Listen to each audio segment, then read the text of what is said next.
Trade payables turnover indicates the number of times, on average, trade payables are paid during the period. Trade payables, by the way, are liabilities to suppliers for goods purchased or services consumed by an entity in the ordinary course of business. The most common trade payable is, of course, the accounts payable. That's why in some textbooks, instead of trade payables turnover, what you will see is accounts payable turnover. Anyway, just like the other ratios I discussed in the previous parts of this lecture series, keeping in mind the formula for trade payables turnover should be a walk in the park for you. From the name of the ratio itself, trade payables turnover, we must know that the denominator must be trade payables. But again, use the average trade payables. How about the numerator? As I advised in part 2, think of what is most meaningfully related to the denominator. You don't have to memorize formulas.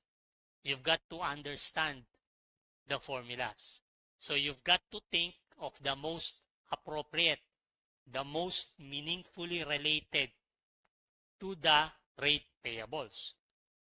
And what could be more meaningfully related or connected to trade payables than the main source itself of the trade payables? In other words, where do trade payables come from? Or what transaction gives rise to the increase in trade payables? I just mentioned a while ago, purchase of goods or merchandise on account or on credit. In other words, from credit purchases. When an entity makes a purchase on account or a credit purchase of merchandise, it increases its trade payables, normally accounts payable, although it can also issue a promissory note, in which case the increase is to note payable, which nonetheless must be considered a trade payable also. Therefore, the numerator for the computation of the trade payables turnover must be the credit purchases, but we have to use the net amount of the credit purchases, meaning the purchase discounts and purchase returns and allowances related to the credit purchases must have been deducted already. The income statement of Elizabeth Tailoring Materials Store shows purchases for the year 2022 amounting to 3,800,000.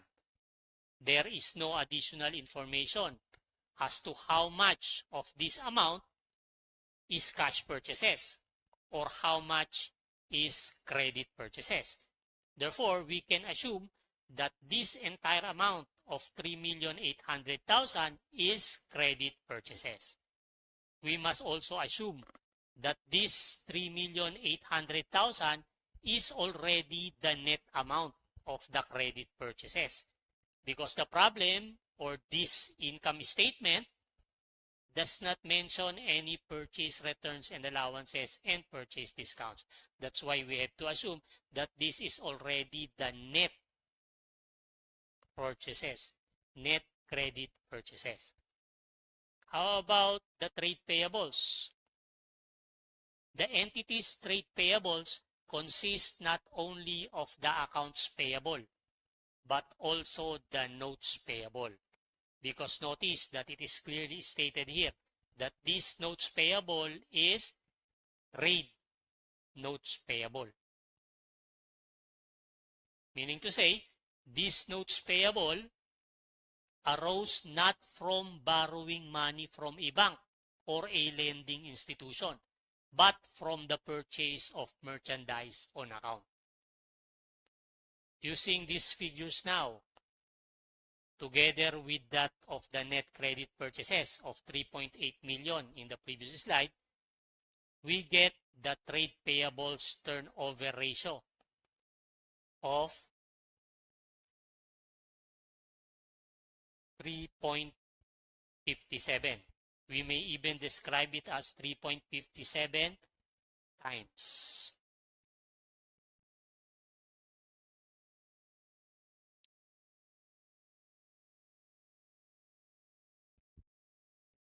₱630,000 accounts payable at the beginning of 2022 plus ₱600,000 accounts payable at the end of that year divided by 2 equals the average accounts payable.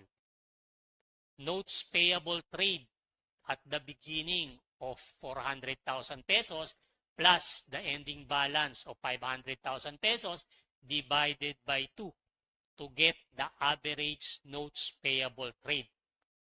The average accounts payable plus the average notes payable trade equals the average trade payables, which when used to divide these net credit purchases of 3,800,000 gives us the trade payables turnover of 3.57 times.